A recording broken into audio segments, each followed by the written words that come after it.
Glória a Deus. Gostei da empolgação do Sávio. Que todo mundo que for contar uma bênção que possa ser nessa mesma pegada. E o Sávio estava aqui, glória a Deus, confia em Deus. Mas é dessa forma mesmo, a gente expressa com o nosso corpo o que a gente está sentindo interiormente. E ele está muito feliz, está muito alegre com Deus por essa bênção. E ela é contagiante, porque nós também ficamos felizes com a felicidade do nosso irmão. Eu quero meditar com você um pouco no Salmo 115. Eu só mencionei um pouco de relance na quarta-feira, mas eu quero meditar com você hoje.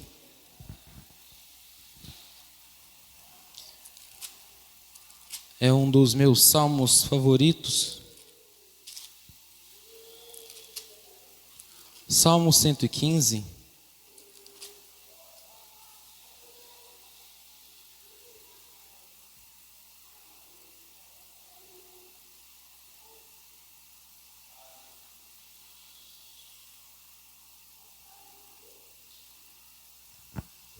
Aleluia, Jesus. Salmo 115, nós iremos ler do 1 ao 18, todo o capítulo.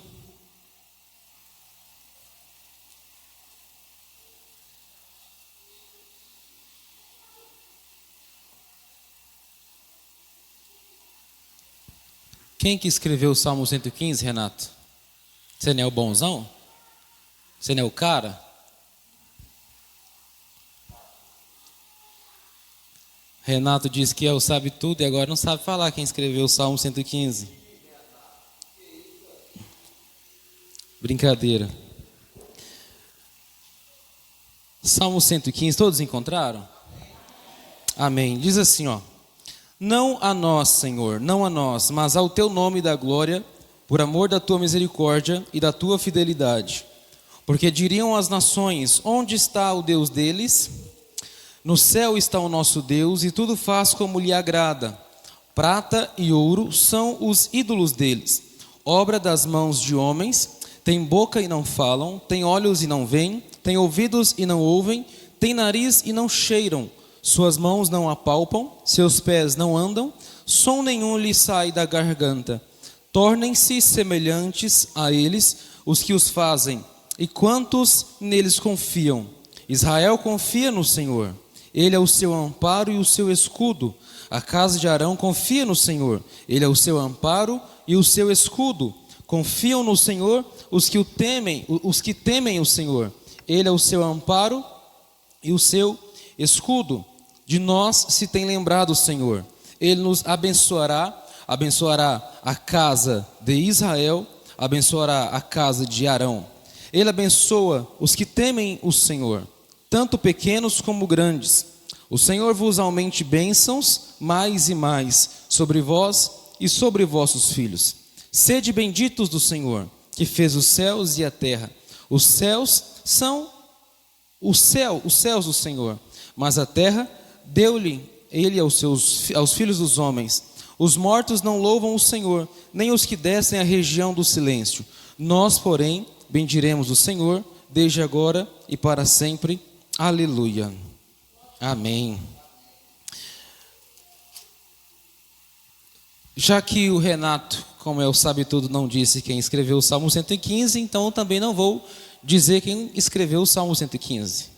Deixar para ele criar coragem e falar. Olha, eu tenho certeza que alguém que sabia escrever, aprendeu a escrever, tinha uma caneta na mão, então um borrão de giz, alguma coisa do tipo. Essa pessoa escreveu o Salmo 115. Nós não sabemos o nome da pessoa que escreveu o Salmo 115, é por isso que o Renato não sabe. Talvez se ele fosse um pouco mais a fundo ele saberia, mas como ele não foi, então o Renato não sabe quem escreveu o Salmo 115. Mas nós sabemos que o salmista, aquele que foi inspirado por Deus para escrever este salmo, ele dedica honras ao Senhor, ele dedica louvores ao Senhor, dedica gratidão a Deus por tudo que Deus tem feito. Ele pede ao Senhor para que Deus haja na sua vida, na vida da sua família, na vida da sua casa.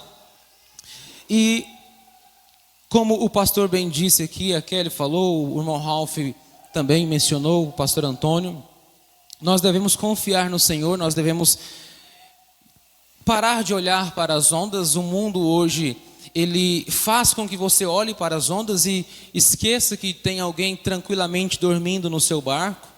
O mundo faz com que você foque nas dificuldades, nos problemas, quando você precisa de um dinheiro para pagar uma conta, quando você precisa juntar um recurso, como o Sávio contou a sua bênção aqui, que o pai dele precisava pagar uma conta. O mundo faz você olhar para o lugar errado.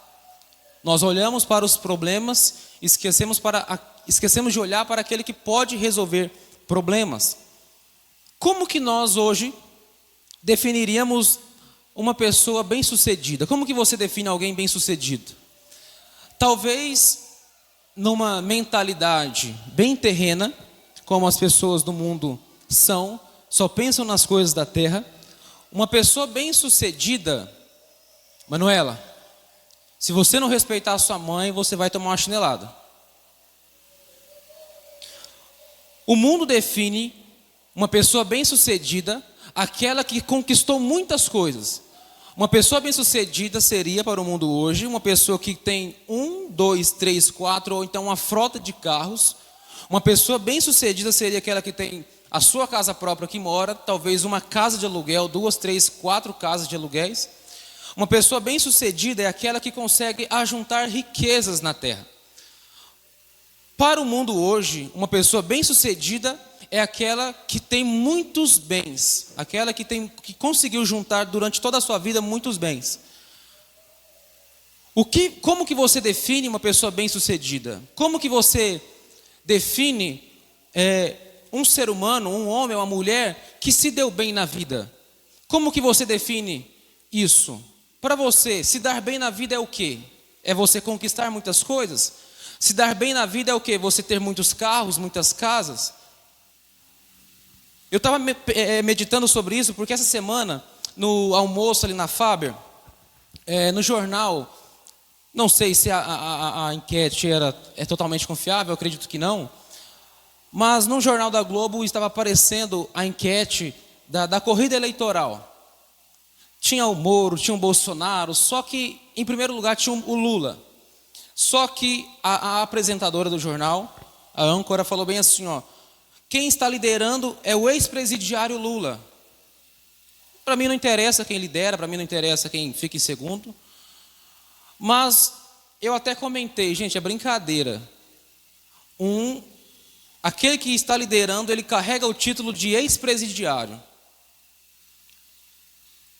Como que alguém pode votar em um ex-presidiário?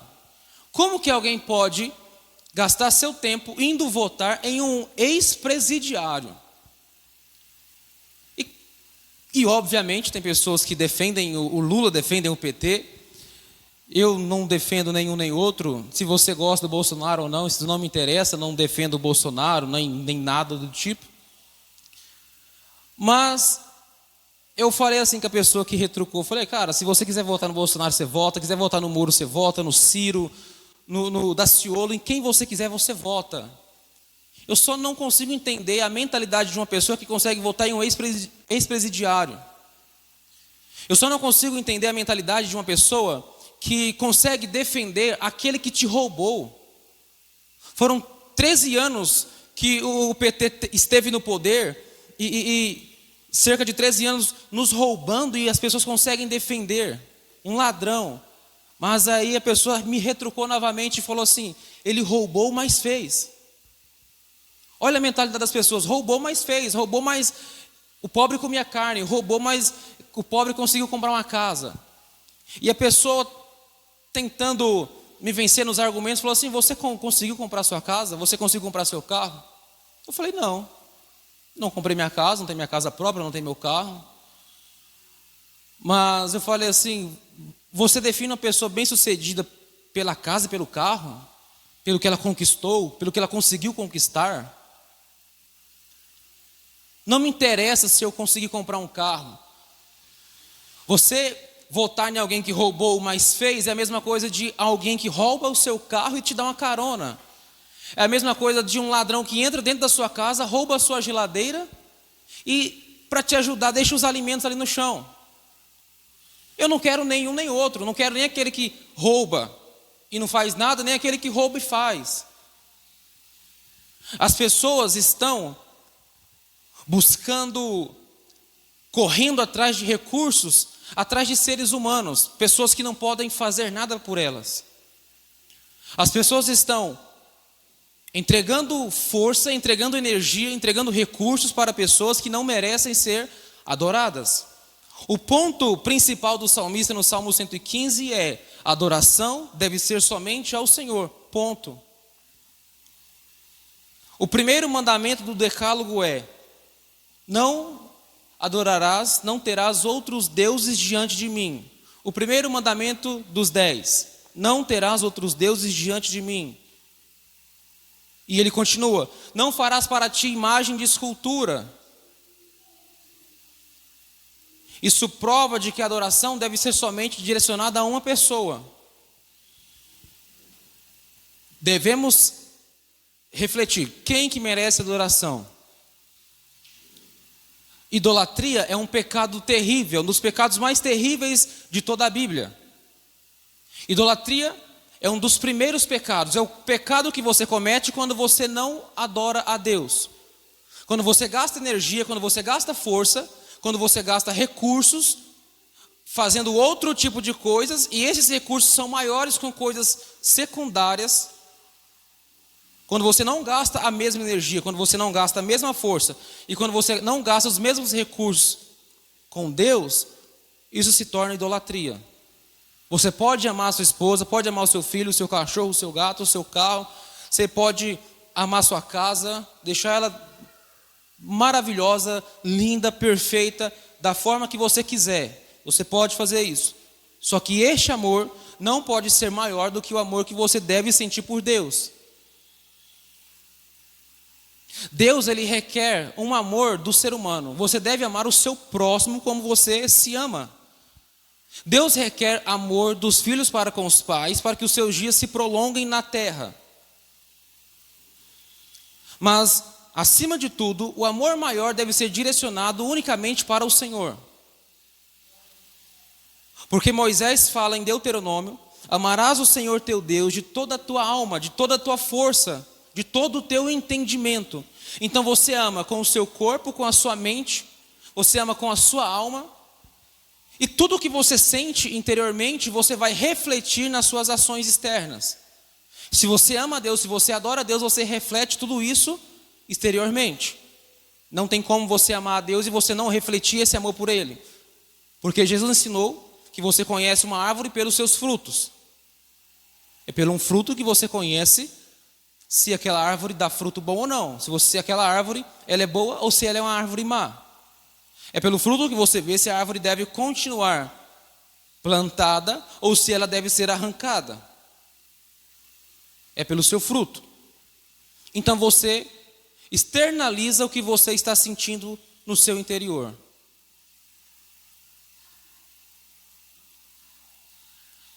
Idolatria, isso é pecado.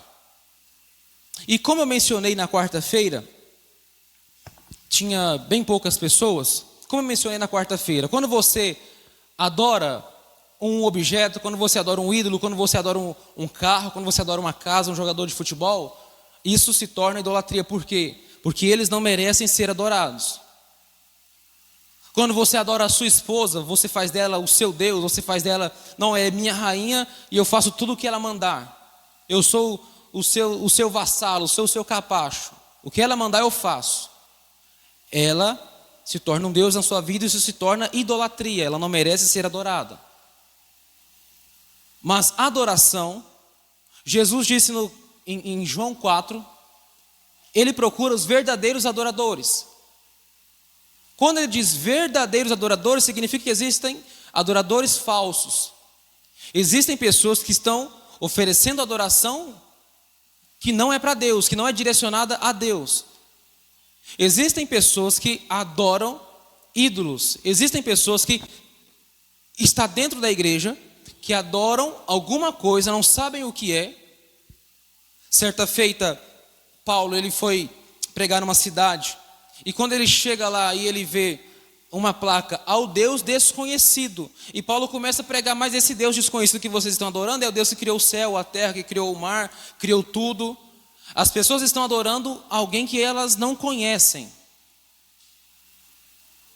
Quando você direciona esta adoração a Deus, ela se torna digna. Por quê? Porque Deus merece ser adorado. Deus é digno de adoração. Deus, ele é merecedor de honra, de glória. Por isso que no versículo 1 o salmista começa dizendo assim, ó: não a nós, Senhor, não a nós, mas ao teu nome damos glória. Não a nós, a glória não é ao homem, mas a glória é ao Senhor, por amor da tua misericórdia. O salmista está indicando para as pessoas a quem deve direcionar a glória, a honra, não a nós.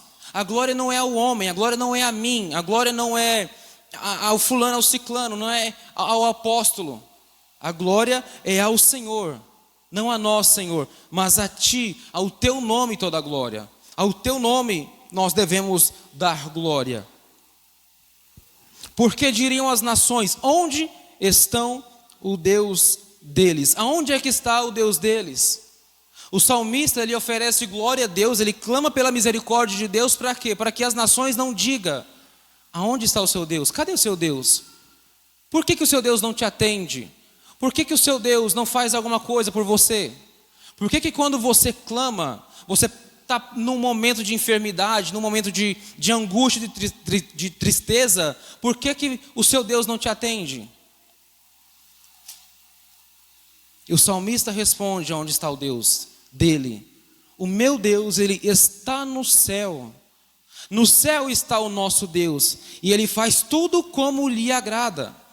Se as pessoas perguntarem: cadê o seu Deus? Você vai dizer, você vai ser enfático dizendo: meu Deus está no céu e ele faz tudo como lhe agrada, como lhe apraz. Se ele não quer mudar a minha vida, não quer mudar o meu quadro, a minha história agora, tudo bem. Eu continuo adorando a ele, ele está no céu, ele faz o que ele quiser. Ele faz o que lhe agrada, ele faz o que lhe apraz. Mas os ímpios, aqueles que não servem a Deus, qual é o Deus deles? Quem são os seus deuses? No versículo 4 o salmista diz: prata e ouro são os ídolos deles, obra das mãos de homens.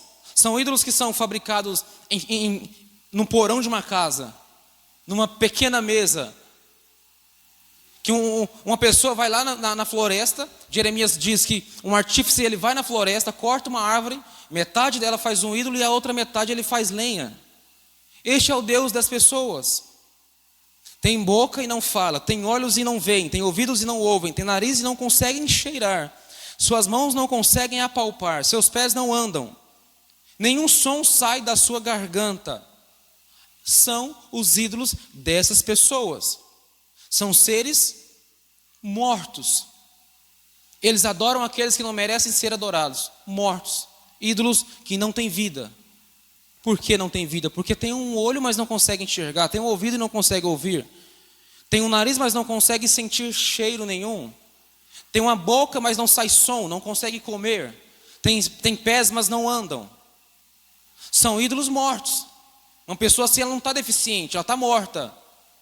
Tem olho e não enxerga, pode ser um deficiente, mas ela não consegue nem sentir cheiro. O seu nariz não funciona, a sua garganta não funciona. Está morta. São ídolos mortos, são ídolos que não conseguem atender pedidos, são ídolos que não conseguem responder. O salmista, ele faz um contraste: o meu Deus está no céu, ele faz o que ele quiser, mas o ídolo das pessoas estão mortas, porque eles não conseguem ver. O meu Deus está no céu, ele consegue ouvir, mas o ídolo das pessoas tem ouvidos, mas não conseguem ouvir. O meu Deus está no céu, ele faz o que lhe agrada, ele consegue fazer o que ele quiser, mas o ídolo deles não conseguem. No 8 o salmista diz: tornem-se semelhantes a eles os que o fazem e quanto neles confiam. O salmista está dizendo: todo aquele que adora um ídolo se torna como aquele que está sendo adorado. Você se torna aquilo que você adora. Em outras palavras, se você adora a Deus, o Todo-Poderoso, você é um adorador. E como a Larissa disse, como ela leu aqui, Jesus ofereceu água para a mulher samaritana, uma água que nunca mais ela sentiria sede, uma água que jorraria para a vida eterna. Então, se ela adora a Deus, ela se torna como Deus, uma pessoa que tem vida, uma pessoa que consegue respirar, uma pessoa que consegue viver em paz. Mas se você adora um ídolo que está morto, você se torna como aquele ídolo morto. Você não tem vida. Você está correndo como atrás do vento. Você está buscando uma resposta em um ídolo que você não vai obter resposta nenhuma. Você se torna aquilo que você adora. A igreja brasileira atual, ela está praticamente morta. Tem muitas pessoas que estão mortas. Por quê? Porque elas adoram um Deus que não conhecem, um Deus desconhecido. Elas vão para a igreja para cantar, para pregar, para fazer algo do tipo,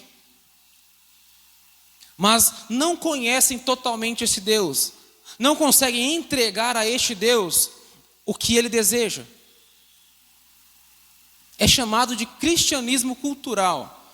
O que é o cristianismo cultural? Cristianismo cultural é quando você se apossa de elementos do cristianismo, mas você não quer largar a sua vida porque ela é boa demais. Por exemplo, jogadores de futebol, todos eles, muitos deles dizem que servem a Deus, dão o seu dízimo na igreja, foram batizados numa igreja, participam da ceia, mas não querem abandonar os seus pecados. Aí fazem um gol, levantam os dedinhos para o céu, oferecem para Deus. São pessoas que querem provar dos elementos do cristianismo, mas não querem tomar a sua cruz e seguir a Jesus. Em Mateus 10, Jesus disse: não pensem que eu vim trazer paz a este mundo. Eu não vim trazer paz, eu vim trazer espada. Por quê? Porque o pai fica contra o filho, o marido contra a esposa, a mãe contra a sua filha, o genro contra seu sogro com a sua sogra. É um contra o outro. Por quê? Porque cada um deve tomar a sua cruz e seguir a Jesus. E Jesus na sequência diz: quem amar a sua vida mais do que a mim não é digno de mim. Quem amar mais o seu esposo, a sua esposa, o seu filho, a sua filha, quem amar mais o seu cachorro, o seu carro, a sua casa, o seu trabalho, mais do que a mim, não é digno de mim. E tem pessoas dentro da igreja que tomam Santa Ceia, pessoas dentro da igreja que foram batizadas, mas que já está de cabeça para baixo, já está indo de ponta para o inferno, porque não abandonaram a sua vida de pecado. Elas entendem que só participar de uma ceia, só participar de um batismo é o suficiente para que eu possa ir para o céu. Não, eu tomo Santa Ceia uma vez por mês, eu fui batizado, está ótimo.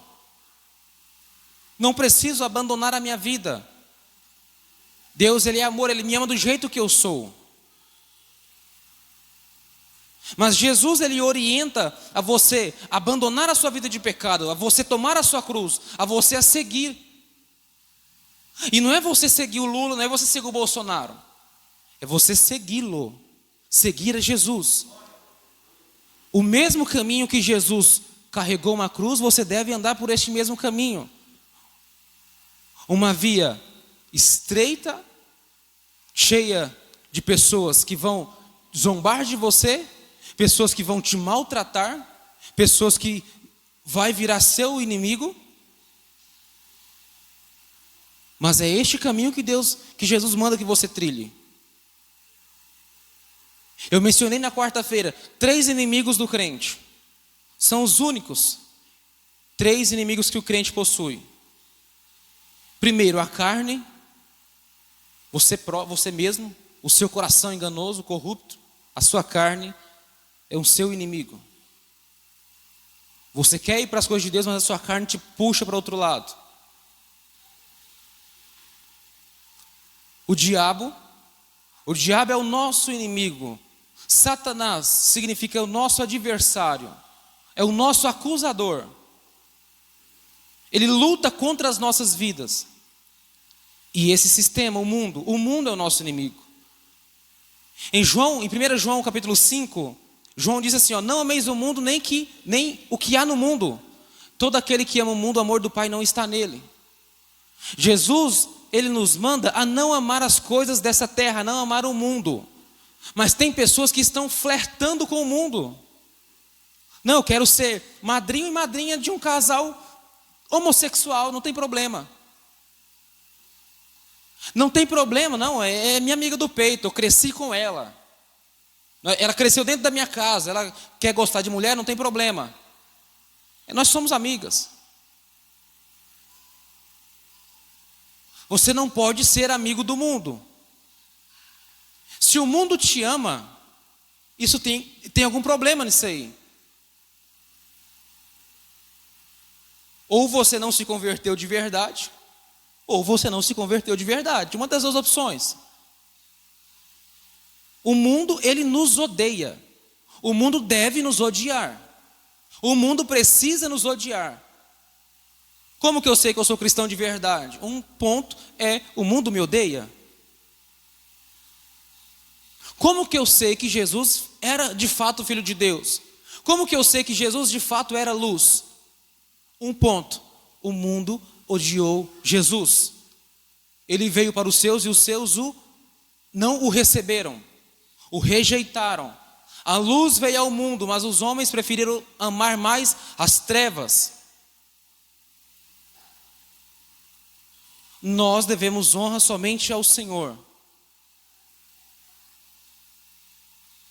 O Bolsonaro, não tirei o dia para falar de política, mas o Bolsonaro, por exemplo, como político não me interessa, mas o Bolsonaro, ele vai na igreja católica, participa da Eucaristia, come lá, toma lá, participa da ceia deles, vai numa igreja cristã, participa da ceia aqui, é um batismo aqui, outro acolá, é uma igreja católica ali, ou uma igreja cristã aqui, e participa de todos os elementos. Eu não devo participar da ceia numa igreja cristã e numa igreja católica. Se eu participo, eu não sou cristão. Mas são pessoas que querem usar dos elementos cristãos, como o pastor disse, para desencargo de consciência. Eu vou na igreja para desencargo de consciência, ou para receber alguma coisa de Deus. O povo de Deus se torna uma pessoa que tem paz, que tem alegria, que tem felicidade, quando adora o Deus verdadeiro. Você se torna aquilo que você está adorando. Você adora Deus? Muito bem, Deus te deu vida. Você estava morto, Ele te deu vida. Você adora um ídolo? Continuou morto, estava morto, continua morto. Mas como que o povo de Deus deve agir? O povo de Deus só espera em Deus nesta vida? O povo de Deus só quer o Lula lá porque vai voltar a comer carne?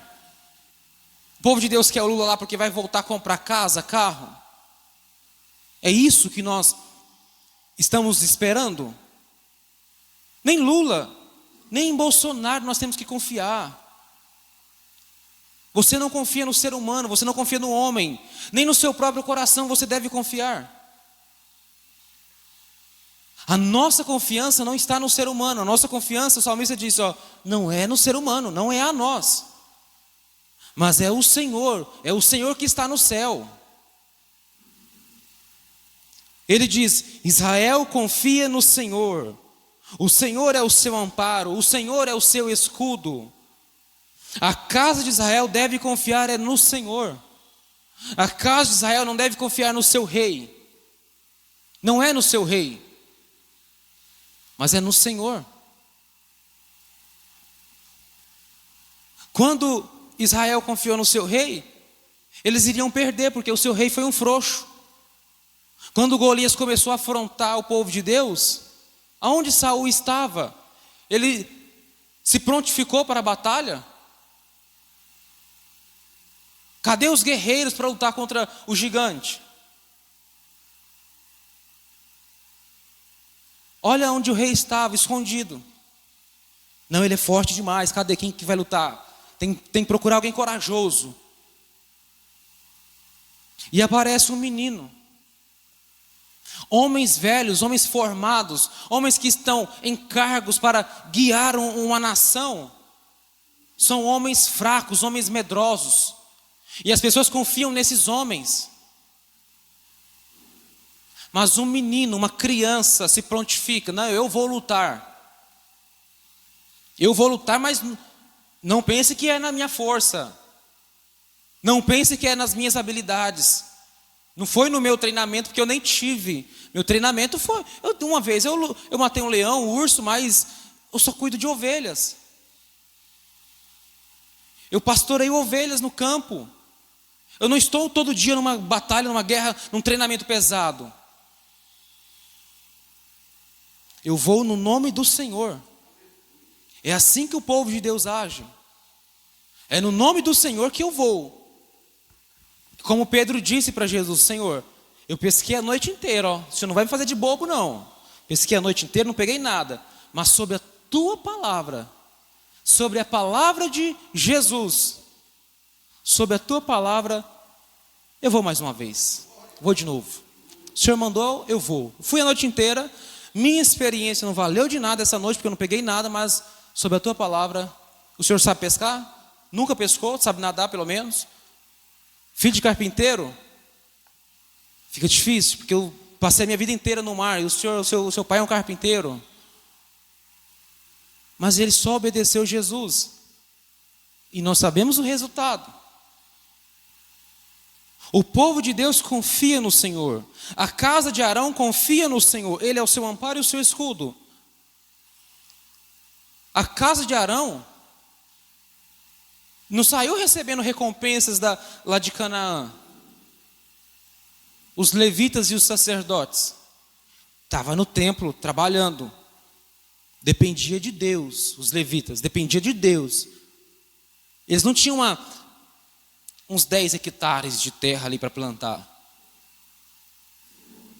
Cabeças de gado, não tinha isso. Eles estavam na dependência do Senhor. A casa de Arão confia no Senhor, deve confiar no Senhor. A linhagem sacerdotal deve confiar somente no Senhor. É Ele que vai te ajudar, é Ele que vai amparar vocês. Confiam no Senhor os que temem o Senhor, Ele é o seu amparo, Ele é o seu escudo. O Senhor se tem lembrado de nós. Quando você falha, eu falho, nós falhamos. Quando nós falhamos e esquecemos de Deus, vem o salmista e fala: o Senhor tem se lembrado de nós. Quando foi que o Senhor esqueceu de alguém?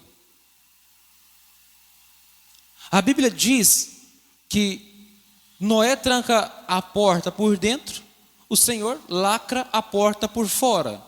Se Noé quisesse abrir a porta, ele não ia conseguir, porque o Senhor trancou a porta. O Senhor estava guardando aquela arca. Mas passou um tempo e o Senhor, já passou um tempo, já tem um pouco mais de um ano. Vamos abrir a porta de Noé agora. Vamos abrir a porta da arca.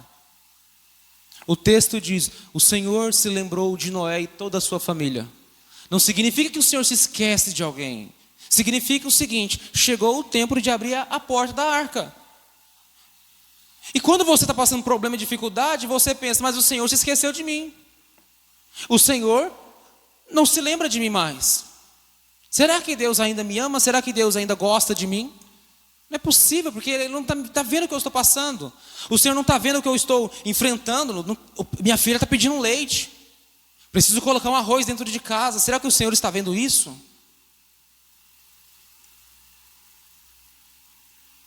O Senhor nunca se esqueceu de mim. O Senhor nunca se esqueceu de você. O Senhor nunca se esqueceu de Israel. O ponto significa o seguinte: chegou o tempo. Chegou o tempo de abrir a porta da arca. Chegou o tempo de te mandar um maná. Chegou o tempo de fazer brotar água da rocha. Chegou o tempo de fazer você andar por cima do Mar Vermelho. Ou por dentro, não interessa. Você vai por cima ou você vai nadando. Ou ele abre o mar. Ele faz você passar para o outro lado. Não interessa a forma. Uns, ele abre o mar. Outros, ele faz ir por cima do mar. Outros, vai por dentro do mar. Jonas foi por dentro do mar, na barriga de um grande peixe.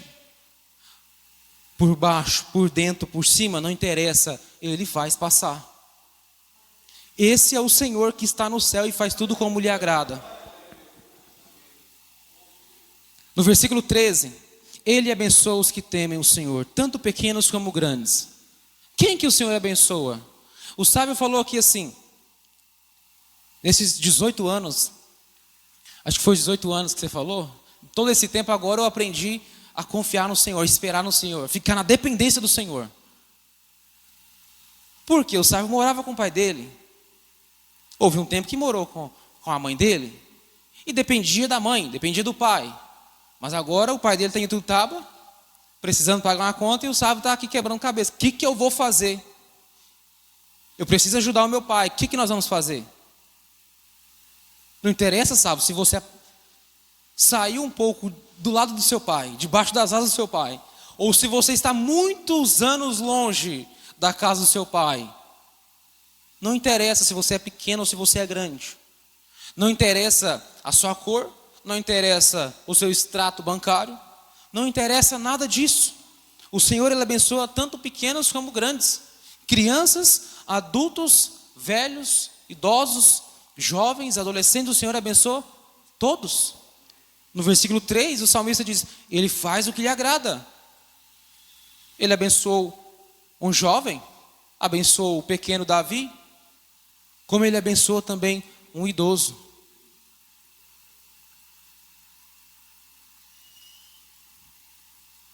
No 14, o Senhor vos aumente bênçãos mais e mais sobre vós e os vossos filhos. Sede benditos do Senhor, que fez os céus e a terra. Os céus são os céus do Senhor, mas a terra deu-a ele aos filhos dos homens. O Senhor fez tudo isso para nós. Todas essas maravilhas foram para nós. Esse planeta Terra pertence ao Senhor. Mas Ele fez para o nosso deleite, para nós desfrutarmos de tudo isso. O céu é dele. Ele já está lá no céu, eu não estou lá, estou aqui. Mas Ele fez isso daqui para mim, para o meu descanso. Ele fez isso aqui para mim, para que você possa descansar. Não é bom ir para uma praia, para uma fazenda, na beira de um riacho, algo do tipo? Não é gostoso? O Senhor, Ele abençoa fazendo tudo isso para nós. É uma forma de te abençoar. Ô meu filho, para um pouquinho com essa coca, junta um pouquinho de recurso e vai ali numa fazendinha descansar, vai ali. Ele fez isso para nós. Você já parou para pensar dessa forma? Eu preciso parar de gastar um pouco só com sapato. E eu vou tirar um tempo para mim, para os meus filhos. Eu vou num hotel fazenda, vou pescar com eles, vou ensinar meus filhos a pescar, vou com a minha esposa ali, sentir um pouquinho de frio em Gramado.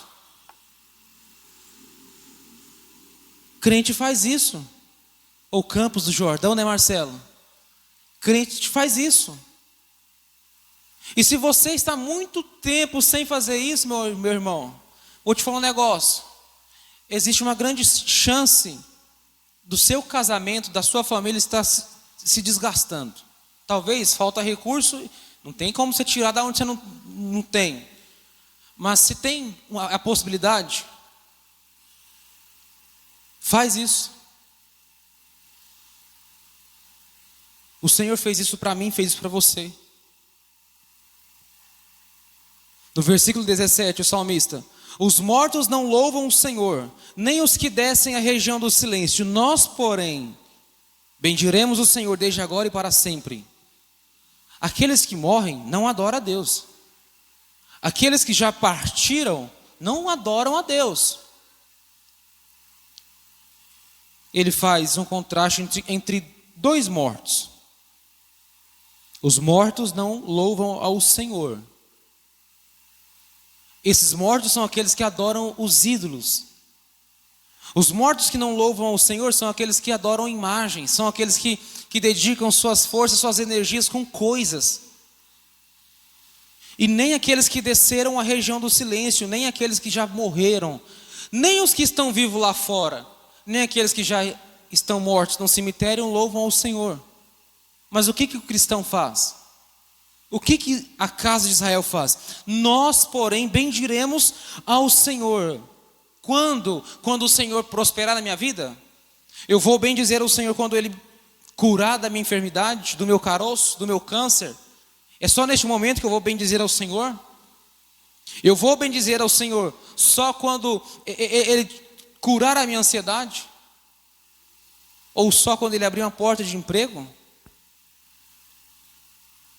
Porque muito provavelmente esse salmista estava passando por uma dificuldade. Estava passando por dificuldade. O texto diz, não, como que eu sei? Eu posso presumir por quê? Porque as pessoas chegavam nele e falavam, cadê o seu Deus? Onde está o seu Deus? E ele diz, o meu Deus está no céu. Então existe uma chance muito grande dele estar passando por uma dificuldade. A ponto das pessoas falar, sabe, cadê seu Deus, sabe? Cadê seu Deus, Kelly, que não te ajuda com a sua ansiedade? Ô Larissa, cadê seu Deus, irmã Liane, que não te ajuda nesse esgotamento? Cadê o Deus de vocês? O meu Deus. Eu estou passando por dificuldade, é verdade. Passei a noite inteira pescando, não peguei nada, é verdade. Mas o meu Deus, Ele continua onde Ele sempre esteve. O meu Deus, Ele está no céu. O meu Deus, Ele tem se lembrado de mim. O meu Deus, Ele concede bênçãos a todos que temem a Ele.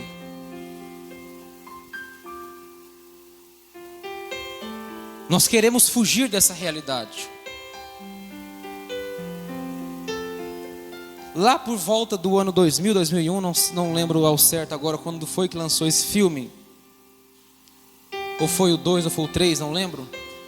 Mas tem um filme muito interessante, chamado Matrix.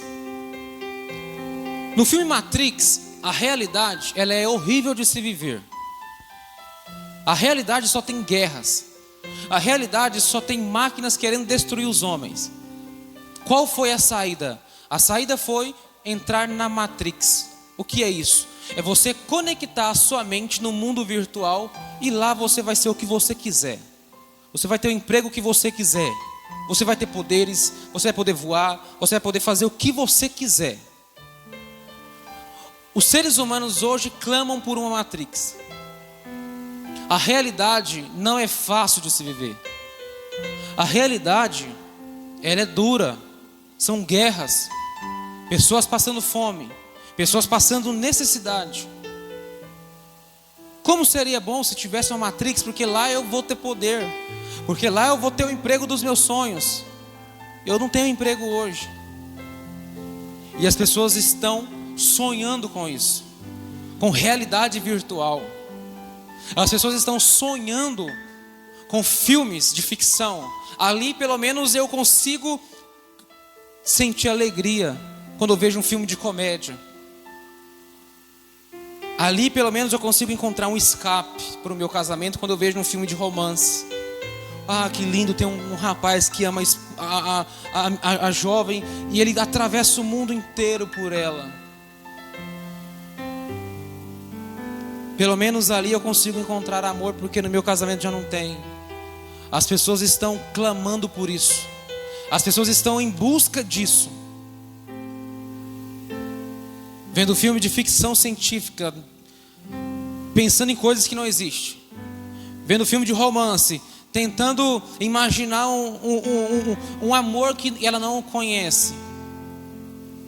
Vem filme de comédia, tentando sorrir, porque a realidade não traz alegria. Mas o povo de Deus, ele não precisa de uma Matrix. O povo de Deus não precisa que seja tirado as enfermidades. O povo do Senhor não precisa que seja tirado as dificuldades da sua vida. O propósito de Deus não é tirar o deserto da sua casa, não é tirar o deserto da sua vida. O propósito do Senhor é te conduzir por este deserto. Jesus, o texto diz, Mateus diz que ele foi conduzido pelo Espírito Santo a um deserto. O Senhor Deus conduziu o povo do Egito a um deserto. O Senhor nos conduz a um deserto.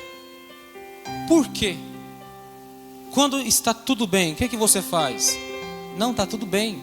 Hoje eu não vou ao culto, porque está tudo maravilhoso. Hoje eu não preciso ir.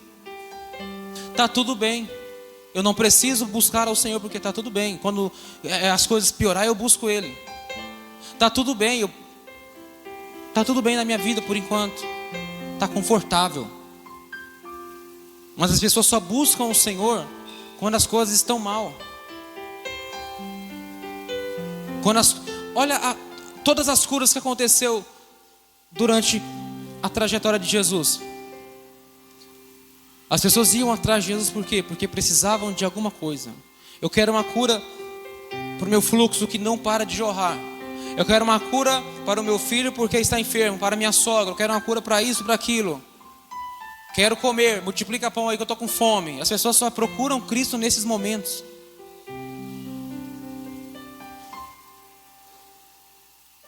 As pessoas estão atarefadas demais. Mas pegam a Maria que senta aos pés de Jesus. Eu quero ouvir, Senhor, agora eu quero aprender. Depois, pode deixar que depois eu ajeito a janta, ajeito o almoço, dou banho nos meninos. Eu quero aprender, Senhor. Eu preciso disso. A minha alma precisa disso. A minha família precisa disso. A minha casa precisa disso. Aprender com o Senhor. Depois eu vou buscar as coisas secundárias. Mas agora eu vou atrás das coisas do Senhor. Nós estamos vivendo tempos difíceis, momentos horríveis. A pandemia trouxe, expandiu os limites da tristeza do ser humano. Expandiu o limite da angústia que o ser humano pode sentir. E com pandemia, sem pandemia, com emprego ou sem emprego, com enfermidade ou sem enfermidade, o ser humano só precisa de alguém. Só de uma pessoa. E essa pessoa, como foi dito aqui, se chama Senhor. Só precisamos do Senhor na nossa vida e de mais nada. Pode ter certeza que com Ele você conseguirá ser uma pessoa alegre, ser uma pessoa feliz. Ele tem paz para a sua casa, para o seu casamento, para a sua vida. Que Deus abençoe a todos poderosamente, em nome de Jesus Cristo.